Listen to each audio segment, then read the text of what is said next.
رضی اللہ عنہ، یہاں سے حضرت ابو بکر صدیق رضی اللہ تعالیٰ عنہ کی خلافت کا جس میں سب سے پہلے حضرت ابو بکر صدیق رضی اللہ تعالیٰ عنہ کے نام کے الفاظ کی توجیہ میں اور تحقیق ذکر فرماتے ہیں۔ ابو بکر صدیق رضی اللہ عنہ خلیفۃ رسول اللہ صلی اللہ علیہ وسلم، حضرت ابو بکر صدیق رضی اللہ تعالیٰ عنہ خلیفہ ہے۔ اسمہ عبداللہ ابن ابی قحافہ، عبداللہ ابن ابی قحافہ، اور اصل نام ہے عثمان بن عامر بن عامر بن کعب بن سعد بن طیب بن مرہ بن کعب بن لؤی بن غالب القرشی التیمی، یلتقی مع رسول اللہ صلی اللہ علیہ وسلم فی مرہ۔ ان کا پورا نام ہے عبداللہ بن عثمان بن عامر، اور ان کے والد کا نام عثمان، جن کی کنیت ہے ابو قحافہ۔ عبداللہ بن ابی قحافہ، عثمان بن عامر بن عامر بن کعب بن سعد بن طیب، طیب کی بنیاد پر تیمی، طیب کی بنیاد پر تیمی خاندان قبیلہ قریش کا ہے، اس لیے قریشی۔ یہ جو مرہ ہے جن کے بارے میں کہتے ہیں کہ جعفر رضی اللہ تعالیٰ عنہ کا لقب تیم سے الگ ہوتا ہے، اور مرہ میں جا کر اللہ کے رسول صلی اللہ علیہ وسلم سے مل جاتا ہے، یعنی اللہ کے رسول صلی اللہ علیہ وسلم اور صدیق اکبر رضی اللہ تعالیٰ عنہ دونوں کے جد امجد کا نام ہے مرہ۔ وہی مرہ کے بعد سے نسب گزر جاتا ہے، اس لیے عقیق میں یہ تیمی لگاتے ہیں۔ مرہ کے بعد جو ہے وہ تیم ہے، اور اس نے جو رضی اللہ تعالیٰ عنہ کے جد یہ نام کنفرم ہو گیا کہ ان کا اصلی نام ہے عبداللہ، اور ان کے والد گرامی کا اصلی نام ہے عثمان بن عامر۔ امام نحوی اپنی کتاب تہذیب میں لکھتے ہیں وما ذکرناہ من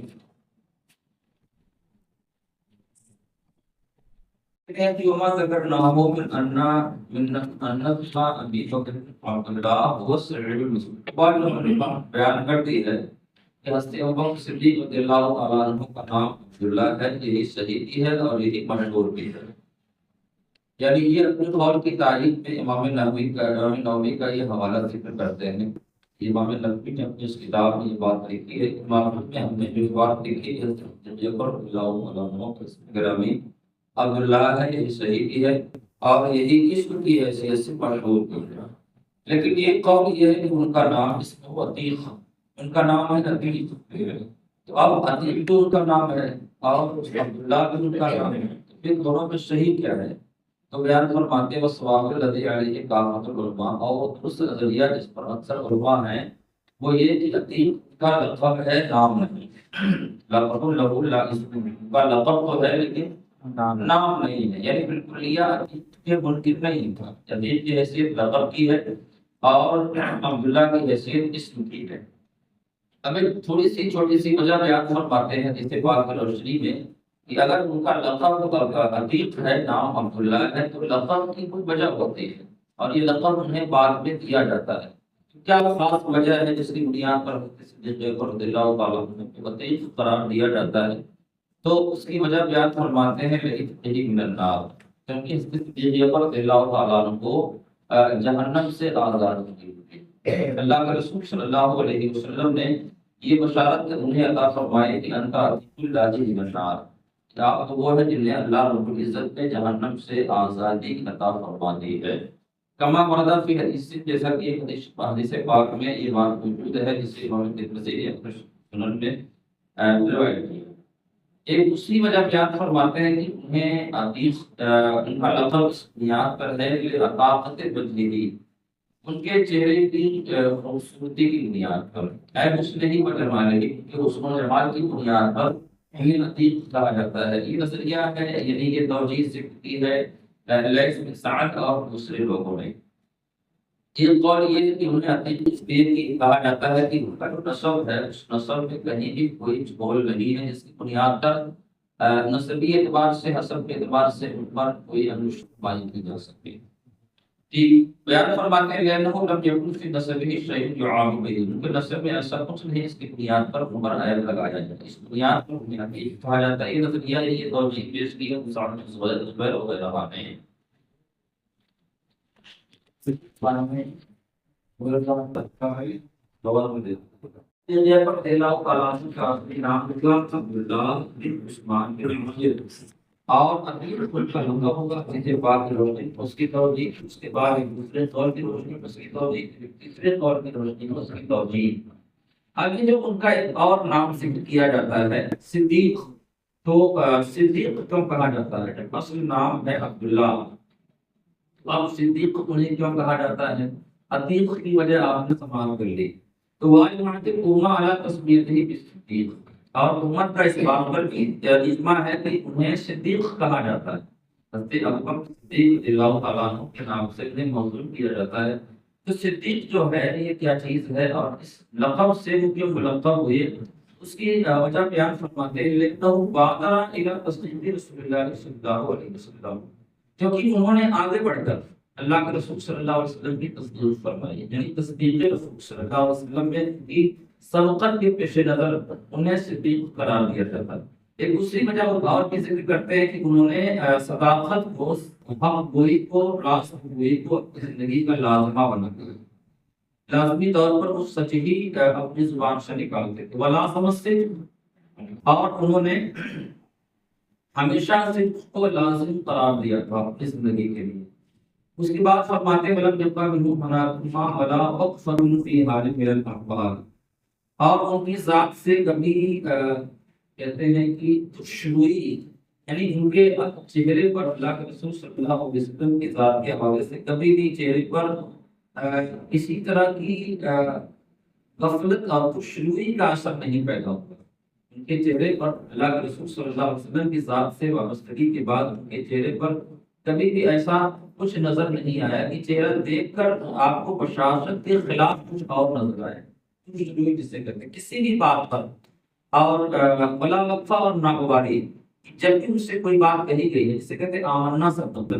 جب بھی اللہ کے رسول صلی اللہ علیہ وسلم نے کوئی بات ان سے ارشاد فرمائی ہے تو اس بات پر کسی طرح کی سوچ و بچار اور کسی طرح کی کا وقفہ، اور ساتھ ہی ساتھ شروعی ایک اور لفظ ہم نے ذکر کیا تھا، کیا ناگواری کا اظہار نہیں آیا ان کی ذات سے کبھی ناگواری کا۔ گویا کہ وہی ہے کہ اللہ کے رسول صلی اللہ علیہ وسلم کی بات کو تسلیم کرنے میں انہوں نے وقفہ صفر کی بھی تاکید نہیں فرمائی۔ اللہ کے رسول صلی اللہ علیہ وسلم نے کوئی بات ارشاد فرمائی، اس بات پر نہ ناگواری ظاہر کی ہے اور نہ ہی خوشبو یہ ہے، بلکہ وقفہ صفر بھی کوئی ایسا لمحہ وقفہ نہیں آیا جس میں قبولیت میں تاخیر ہوئی۔ اس اعتبار سے یہ بادر الہ تصدیق رسول اللہ، تو کہتے ہیں کہ اللہ کے رسول صلی اللہ علیہ وسلم کی تصدیق انہوں نے بڑھ چڑھ کر کی، اور صدق کو اپنی زندگی کا لازمہ سمجھا، اور ساتھ ہی ساتھ ان کی ذات سے کوئی خوشبوئی اور ناگواری کسی بھی حال میں نہیں ظاہر ہوئی۔ اب اس کے بعد فرماتے ہیں کچھ اور بھی عظمتیں صدیق رضی اللہ تعالیٰ عنہ کو حاصل ہیں، اور کچھ اور امتیازات، عظمتیں بھی حاصل ہیں اور امتیازات بھی۔ وَكَانَتْ لَهُ فِي الْإِسْلَامِ الْمَبَاغِثُ الرَّفِيعَةُ، اسلام میں ان کی بڑی عظمتوں کا ذکر ہے، یعنی اسلام میں ان کی بڑی قدر و منزلت ہے، بڑی عظمتیں ہیں۔ ان میں سے چند عظمتوں کا ذکر اور چند انفرادیت کا یہاں بیان۔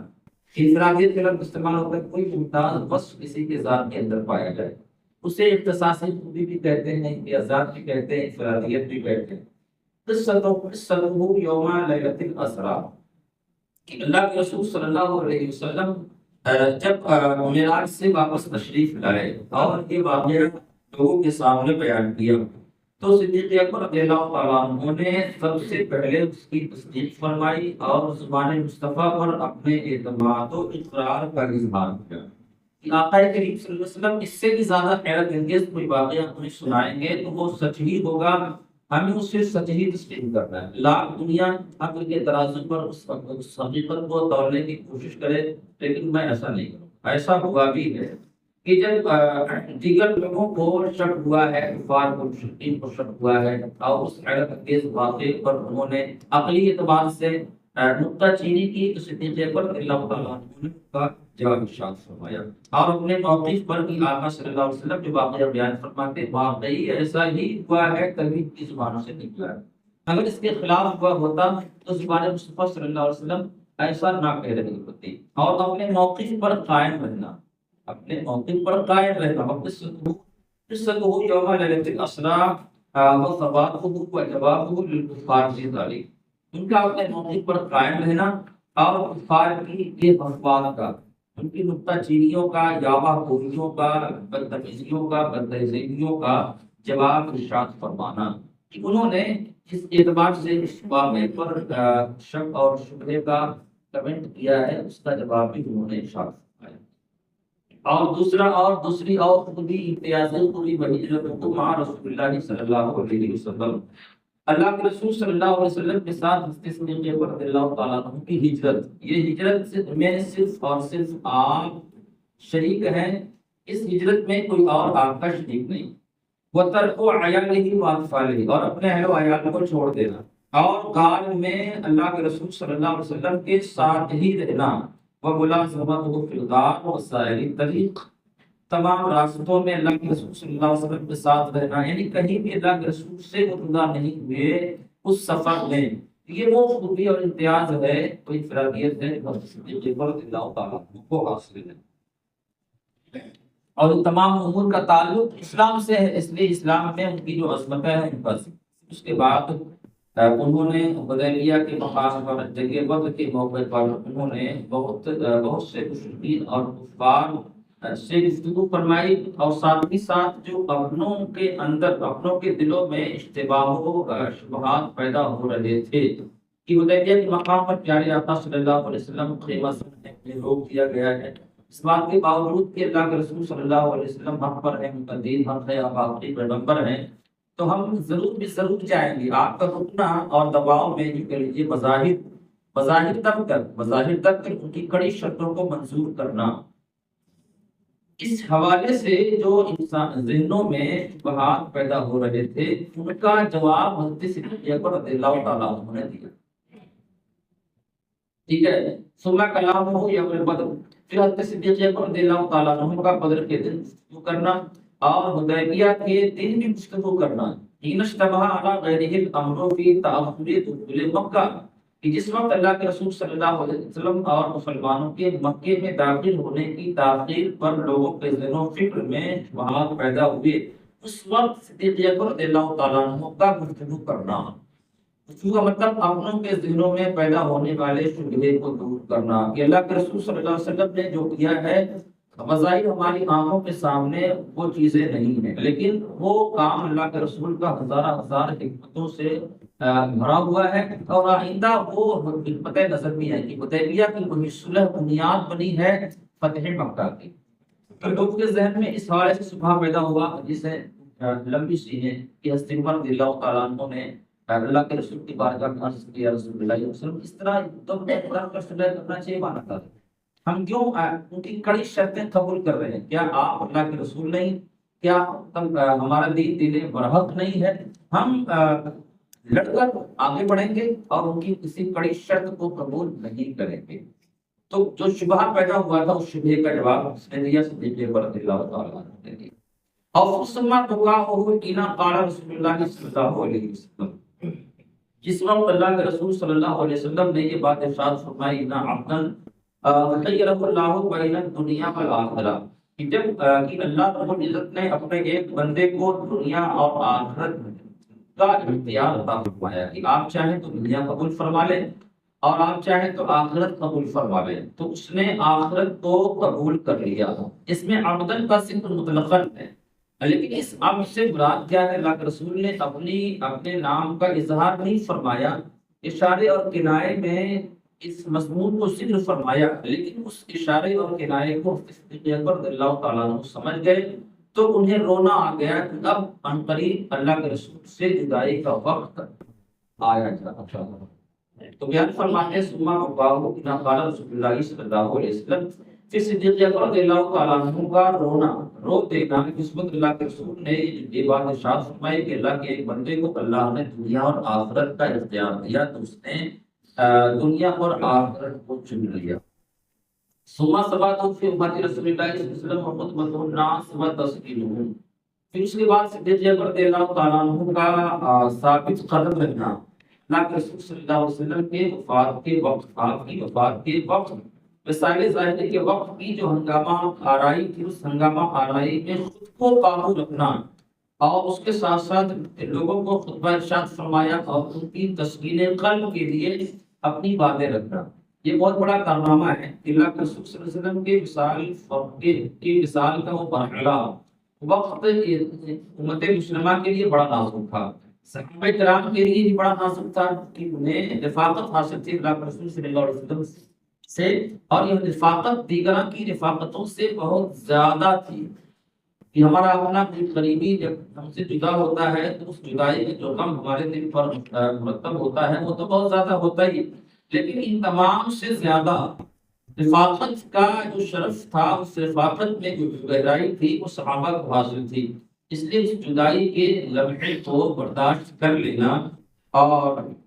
زبان اور دل کو قابو میں کر لینا بہت مشکل کام تھا۔ حضرت عمر رضی اللہ تعالیٰ عنہ جیسا مضبوط ارادے کا حامل شخص تلوار لے کر نکل پڑتا ہے اور انہیں بھی قابو میں کر لیا۔ حضرت صدیق اکبر رضی اللہ تعالیٰ عنہ نے یہ ان کا بہت بڑا کارنامہ ہے، اور اسی سے اندازہ ہوتا ہے کہ صدیق اکبر رضی اللہ تعالیٰ عنہ کے اندر اللہ رب العزت نے بہت اعلیٰ درجے کی فراست عطا فرمائی تھی، اور ساتھ ہی ساتھ تدبر، ساتھ ہی ساتھ روب کہ حضرت عمر رضی اللہ تعالیٰ عنہ کا روب پوری دنیا میں مشہور ہے۔ آپ کا روب، آپ کے جملوں کی دھمک پوری دنیا میں سنائی دیتی ہے، آپ کے فیصلوں کا چرچا پوری دنیا میں، اور جس غیرت کے ساتھ انہوں نے کڑے فیصلے کیے اور جو زندگی گزاری، عربوں پر اور کفار مشرکین پر اپنی جو دھمک چھوڑی، جب اس کو سنا جاتا ہے تو حیرت ہوتی ہے۔ لیکن اتنے روب کے باوجود حضرت صدیق اکبر رضی اللہ تعالیٰ عنہ کے اتنے جنگلوں کا روب جو اس نازک وقت میں حضرت عمر رضی اللہ تعالیٰ عنہ کے سامنے انہوں نے پیش کیا، اس سے سمجھ میں آتا ہے کہ روب کے اعتبار سے بھی صدیق اکبر رضی اللہ تعالیٰ عنہ بہت اچھے تھا۔ بہرحال کہتے ہیں کہ اللہ کے رسول صلی اللہ علیہ وسلم کے وصال کے وقت صدیق اکبر رضی اللہ تعالیٰ عنہ کا اپنے موقع پر قائم رہنا،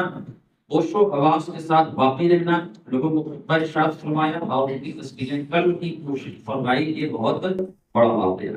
اور اس کے بعد ثم قیامہ فی قضیۃ البیعہ بمصلحۃ المسلمین، اور اس نازک وقت میں فوراً جو پیچیدگی امت مسلمہ کے حالات کے لحاظ سے پیدا ہو رہی تھی، جب حضرت صدیق اکبر رضی اللہ تعالیٰ عنہ کے سامنے ان کی اپنی بیعت کی بات رکھی گئی اور حضرت عمر رضی اللہ تعالیٰ عنہ نے آپ کو نامزد فرمایا، تو امت مسلمہ کی فلاح و صلاح اور ان کے مسائل کو سمجھتے ہوئے صدیق اکبر رضی اللہ تعالیٰ عنہ کا بیعت کے لیے راضی ہونا ایک بہت بڑی ذمہ داری اچانک اللہ کے رسول کی جانشینی کی شکل میں ان کے سر پہ آنے والی تھی، جس کے لیے بہت زیادہ سوچنے اور لمبا وقت لگانے کی ضرورت تھی، لیکن ان کی دانائی کی فراست کی انہوں نے بروقت اس پر غور کیا اور اس عہدے کو قبول کرنے پر آمادگی ظاہر فرمائی۔ اس کا ذکر فرماتے ہیں کہ ان کا مسلمانوں کی بھلائی کے لیے بیعت کے منصب کو قبول کرنا، پھر اس کے بعد صبح امامہ و ثباتہ فی بعث جیش اسامہ بن زید الی الشام و تسلیمہ فی ذلک، اور پھر اس کے فوراً بعد ایک اور بڑا فیصلہ لینا کہ حضرت اسامہ بن زید کا وہ لشکر جو شام کی طرف روانہ ہو چکا تھا، اس لشکر کو روکا جائے، کیونکہ اللہ کے رسول صلی اللہ علیہ وسلم کے وصال کے فوراً بعد کے جو حالات ہیں اندرونی، وہ شدید خلفشار کا شکار ہو رہے تھے، لیکن اس خارجی جنگ کو روک کر اس داخلی جنگ پر قابو پانا، داخلی انتشار پر قابو پانا ایک بڑا نازک فیصلہ تھا، لیکن صدیق اکبر رضی اللہ تعالیٰ عنہ نے اس خارجی لشکر جو خارج کی طرف جا رہا، شام کی طرف جا رہا تھا، اس لشکر کو نہ روکا اور داخلی جنگ کے لیے نئی حکمت عملی تیار کی، اور اس لیے بھی اس لشکر کو اللہ کے رسول صلی اللہ علیہ وسلم نے روانہ فرمایا ہے، اور اللہ کے رسول کا روانہ فرمانے کے مطلب پیش بندی کے طور پر ایسا ہوگا، آنے والے حالات سے اللہ کے رسول باخبر تھے، میرا وصال ہوگا، اس کی اطلاع تھی، یہ لشکر اس سے پہلے نکل جائے گا، تو اللہ کے رسول صلی اللہ علیہ وسلم کے اس فیصلے کے مطابق انہوں نے یہ گوارا نہ کیا کہ میں اس لشکر کو واپس کروں، میں اس داخلی جنگ کا جو یہاں پیدا ہو رہی شہر میں اس کے لیے الگ حکمت عملی تیار کر لوں گا، لیکن اس لشکر کو واپس نہیں بلاؤں گا، کیونکہ وہ اللہ کے رسول کا فیصلہ۔ تو ان کا اہتمام کرنا اور اس لشکر کے روانہ کرنے میں ان کا قائم رہنا اور اس پر عزم مصمم ظاہر کرنا، اس پر تصمیم کا مطلب آمادگی ظاہر کرنا کہ میں اس لشکر کو واپس نہیں لوں، یہ بھی ان کا بہت بڑا کارنامہ۔ اور اس کے بعد صبح قیام فی قتال اہل الردہ، حضرت عمر رضی اللہ تعالیٰ عنہ نے جب یہ سنا کہ صدیق اکبر رضی اللہ تعالیٰ عنہ نے اس بات کا اعلان فرمایا ہے کہ اب میں ان لوگوں سے جو اللہ کے رسول صلی اللہ علیہ وسلم کو زکات دیتے تھے اور مثال کے بعد انہوں نے مجھے زکات دینے سے انکار کیا، تو اس زکات دینے کے انکار میں گویا کہ انہوں نے اللہ کے رسول صلی اللہ علیہ وسلم کی ذات کے لیے اس دنیا سے رخصت ہونے رخصت ہونے کو بنیاد بنا کر وہ شرعی فیصلہ جو فرض تھا قیامت پر کھڑی ہوتے مسلمہ میں، اس شرعی فیصلے میں انہوں نے غلط فیصلہ لینے کی کوشش کی کہ جس طرح نماز، جس طرح روزہ، جس طرح نماز، جس طرح حج، جس طرح دیگر فرائض ہیں، اور ان فرائض کا جو وقت ہے وہ قیامت تک کے لیے ہے، وہ اللہ کے رسول صلی اللہ علیہ وسلم کے مثال ظاہری سے اس میں انقطاع نہیں پیدا ہونے والا، نہ اس کی فرضیت منسوخ ہونے والی۔ اس لیے اگر وہ ایسا کر رہے ہیں نماز میں اور زکات میں وہ فرض کر رہے ہیں، تو اس فرض کی بنیاد پر گویا ایک فرض کا انکار کر رہے ہیں۔ اس لیے کہہ رہے ہیں کہ ان لوگوں سے صدیق اکبر رضی اللہ تعالیٰ عنہ کا جنگ کرنا، پھر اس کے بعد ان کا تیار ہونا متقین کے سے جنگ کرنے کے حوالے سے، اور صحابہ کرام سے ان کی گفت و شنید، مناظرہ سے مراد وہ مناظرہ نہیں ہے، صحابہ کرام سے ان کی بحث، صحابہ کرام سے ان کا مذاکرہ، کہ جب صحابہ ان کی بارگاہ میں حاضر ہو کر اس مسئلے کو رکھتے ہیں کہ کیا واقعی آپ اپنے فیصلے پر قائم رہیں گے، بطور خاص حضرت عمر رضی اللہ تعالیٰ عنہ کا نام آیا، تو انہوں نے صاف صاف بڑی وضاحت کے ساتھ حجہم بالدلائل، دلائل سے انہیں قائل کیا، دلائل سے ان سے اپنی بات فرمائی کہ جس طرح نماز فرض ہے اسی طرح زکات بھی فرض ہے۔ اللہ کے رسول صلی اللہ علیہ وسلم کی مثال فرما جانے سے نہ زکات نہ نماز کی فرضیت منسوخ ہوگی اور نہ ہی زکات کی فرضیت منسوخ ہوگی۔ اس لیے اگر ایک رسی بھی وہ اللہ کے رسول کو دیتے تھے اور مجھے دینے سے وہ منع کریں گے تو میں ان سے جہاد کروں گا۔ اور جب یہ ساری باتیں حضرت عمر رضی اللہ تعالیٰ عنہ کے سامنے انہوں نے رکھی تو ان کا اپنا قول ہے کہ اللہ نے مجھے شرح صدر عطا فرمایا، ان کی باتوں سے میرا دل بالکل کھل گیا کہ ان کا اپنا موقف جو ہے اس مسئلے میں بالکل صاف و شفاف ہے اور بالکل عینی شریعت ہے، عینی شریعت ہے۔ تو کہتے ہیں شرح اللہ صدرہ لما شرح له صدرہ من الحق وهو قتال اہل القتال، تو اللہ تعالیٰ نے وشرح اللہ صدورہم لما شرح له صدرہ من الحق، جس طرح اللہ رب العزت نے حضرت صدیق اکبر رضی اللہ تعالیٰ عنہ کے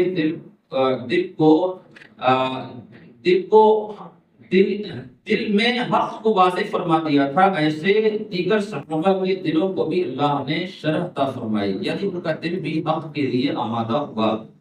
اور اس کے بعد ثم تجہیز جیوش الی الشام لفتوه وامدادهم، اور اس کے بعد شام کی طرف اور لشکر کو روانہ کرنا، یعنی وہ لشکر جو حضرت اسامہ بن زید کی سرکردگی میں شام روانہ ہو چکا تھا، اس لشکر کو مزید تائید اور مزید لشکر سے اس کی امداد کرنا، جسے کہتے ہیں کیا ہے کمک پہنچانا۔ پھر اس کے بعد ان کا شام کے لیے مزید لشکر بھیجنا، اس کی فتح و نصرت کے لیے وہ امداد اور ان کی امداد کرنا۔ اس کے بعد فرماتے ہیں ثم ختم ذلك بمهم من احسن مناقبه واجل فضائله هو استخلافه على المسلمين عمر رضی اللہ تعالیٰ عنہ، اور پھر سب سے آخری ان کے مناقب اور ان کے بڑے مناقب اور ان کے عمدہ فضائل میں سب سے اہم وہ چیز ہے جو انہوں نے نامزد فرمایا عمر رضی اللہ تعالیٰ عنہ کو خلیفہ، یعنی ان کے فضائل و مناقب میں ایک بہت اہم فضیلت اور منقبت یہ ہے کہ انہوں نے اپنے دور اخیر میں حضرت عمر رضی اللہ تعالیٰ عنہ جیسے باکمال انسان کو اپنا جانشین مقرر فرمایا۔ یہ ان کی اپنی نامزدگی اپنی حیات ظاہری کی تھی، تو کہتے ہیں وکم صدیق بن موقف و اثر و مناقب و فضائل لاخوصا، اور صدیق اکبر رضی اللہ تعالیٰ عنہ کے بہت سے فضائل و مناقب ہیں جن کا شمار نہیں کیا جا سکتا۔ یہاں تک کہ بالکل امام نبوی نے فرمائی ہے، کہاں سے، اپنی تہذیب میں جو بات ہے انہوں نے ارشاد فرمائی ہے وہاں سے لے کر یہاں تک۔ اب اس کے بعد فرماتے ہیں کہ اب امام سیوطی وارقل قد طلبت ان الصفات المتصدیق بعد البسط ذاکرا جملۃ کثیرہ بما وصفت علیہ من مالہ وقت متعلق اللہ، اور میرا ارادہ یہ ہے کہ میں حسن صدیق رضی اللہ تعالیٰ عنہ کے تذکرے کو شروع و تفصیل میں بیان کروں گا۔ عمر رضی اللہ تعالیٰ عنہ کو اپنا جانشین بنایا، وہ تفرس فیہ، ہے نا، اور اس میں اپنی فراست کو ظاہر فرمایا۔ تفرس یہ تدبر کے معنی میں ہے، وہ وصیت لہو، اور اس کے لیے وصیت فرمانا، وہ استداع اللہ الامہ، اور اس امت کو، امت مسلمہ کو اللہ کے سپرد کرنا۔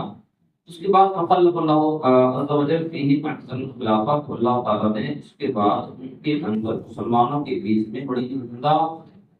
خلافت عطا فرمائی، وظہر لعمر الذی هو حسنۃ من حسناتہ وعلم من علامتہ توحید الایمان وعزاز الدین وتصدیق وعد اللہ تعالی بانہ یظہر الدین کلہ۔ ٹھیک ہے، اور عمر رضی اللہ تعالیٰ عنہ کے لیے وہ چیز ظاہر ہوئی جو حضرت صدیق اکبر رضی اللہ تعالیٰ عنہ کی بہت حضرت صدیق اکبر رضی اللہ تعالیٰ عنہ کی بہت بڑی نیکی اور ان کا بہت بڑا کارنامہ، ان کے کارناموں میں سے ایک عمدہ کارنامہ تو کیا چیز ہے؟ اسلام کی تمہید اور دین کا اعزاز اور اللہ کے اس وعدے کی تصدیق، جس میں اللہ نے یہ وعدہ فرمایا کہ وہ اپنے اس دین کو سارے ادیان پر غالب فرمائے گا۔ اس کے علاوہ بہت سے مناقب فضائل صدیق اکبر رضی اللہ تعالیٰ عنہ کے ہیں جو شمار سے باہر ہے۔ امام فرماتے ہیں سیوطی صاحب کی میں نے اس بات کا ارادہ کیا کہ میں صدیق اکبر رضی اللہ تعالیٰ عنہ کے تذکرے کو، ان کی حالات زندگی کو بہت زیادہ شرح و بسط سے، کچھ اور شرح و بسط سے بیان کروں گا، جس میں ان کے تمام حال کو جہاں تک میں میری شناسائی ہوگی میں ذکر کروں گا، اور میں اسے جو فصلوں میں کر سکتا ہوں۔ اس کے بعد فرماتے فصل کے اس میری لقب ہے، یہ فصل ان کے نام اور ان کی لقب کے حوالے سے میں گزر چکی کہ ان کا نام عبداللہ ہے، ان کے والد گرامی کا نام عثمان ہے، ان کا لقب صدیق ہے، ان کا لقب عتیق ہے۔ تو اس کے حوالے سے جو انہوں نے مجمل باتیں کی ہیں وہ دلائل کی روشنی میں، دلائل کی روشنی میں، روایتوں کی روشنی میں اسی کے فرماتے ہیں۔ کئی روایتیں ذکر کی ہیں کہ تفضل اشارہ کی تاریخ، اس موضوع پر ماقبل میں اشارہ گزر چکا۔ ابن کثیر کہتے ہیں یہ بات کئی اتفاق علماء کا جن کا نام عبداللہ بن عثمان ماقبل میں گزر چکا ہے، ان کا نام عبداللہ بن عثمان الا ما روى ابن سعد عن ابن سیرین ان اسمه عتیق، مگر وہ روایت جو ابن سعد نے ابن سیرین سے ذکر فرمائی ہے کہ ان کا نام ہے عتیق، اب اس کے اس ایک روایت کے علاوہ تمام روایتوں کی روشنی میں کہا، یعنی محققین اس بات کو متفق ہیں کہ ان کا نام بن عثمان۔ اس ایک روایت میں جو آیا ہوا ہے کہ ان کا نام عتیق ہے، وہ کس بنیاد پر ہے؟ وہ کس بنیاد پر ہے؟ کہتے ہیں کہ اس کی کیا بنیاد ہے؟ اس کا صحیح فیصلہ تو وہ دے سکتے ہیں جو ابن سیرین صاحب ہیں، لیکن اس اتفاق اور علماء کی روشنی میں جو ان کے ناموں کے حوالے سے دیگر تذکرہ نگاروں اور محققین کا ہے، اس کی روشنی میں سے ایک روایت کوئی خاص نہیں کی جا سکتی۔ حقیقت کے اعتبار سے وہ ان کا لقب ہے، ان کا نام نہیں ہے۔ لیکن اب یہ سوال ہے کہ ان کا یہ لقب جسے عتیق کہتے ہیں کب پڑا، اور اس لقب کے کا پس منظر کیا ہے، اس کی بہت ساری وجہیں مصنف نے حاصل کی۔ ایک اور روایت عائشہ صدیقہ رضی اللہ تعالیٰ عنہا سے موجود ہے کہ ابو قحافہ کی 3 اولادیں تھیں، 3 لڑکے تھے جن کا نام عتیق، موتق اور معتق رکھا تھا۔ اس کے ذریعے سے سمجھ میں آتا ہے کہ ان کا نام عتیق بھی ہے۔